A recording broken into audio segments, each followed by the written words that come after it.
Assalamualaikum warahmatullahi wabarakatuh. Halo guys, perkenalkan nama saya Muhammad Rasya atau Putra Mandala. Saya kelas dari Akuntansi Reguler B. Saya ingin mewawancarai apa itu sejarah bahasa Indonesia. Langsung saja, oke, narasumbernya silakan jelaskan. Eh, jadi sejarah bahasa Indonesia ini tentunya bermula dari bahasa Melayu. Kalau misalnya kalian tahu bahasa Melayu tuh sering banget dipakai dari zaman dulu.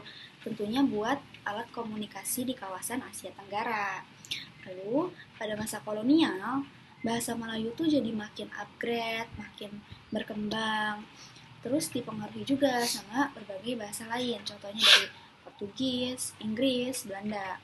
Lalu sekitar abad 20 adanya rasa sadar buat menyatukan berbagai bahasa daerah di Indonesia.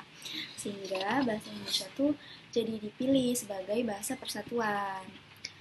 Lalu di tahun 1928, Sumpah Pemuda menyatakan kalau misalnya bahasa Indonesia ini jadi sebagai bahasa nasional. Dan intinya bahasa Indonesia tuh hasil dari perjalanan panjang dari bahasa Melayu yang berkembang dan disatukan sebagai simbol persatuan negara.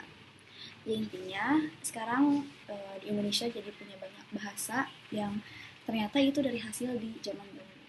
Segitu. Oke, sekian dari narasumber saya. Mungkin singkat saja ya dari saya. Itu bahasa Indonesia adalah hasil perjalanan panjang dari bahasa Melayu yang berkembang dan disatukan sebagai simbol persatuan bangsa. Oke, terima kasih atas wawancaranya ya. Terima kasih waktunya. Assalamualaikum warahmatullahi wabarakatuh.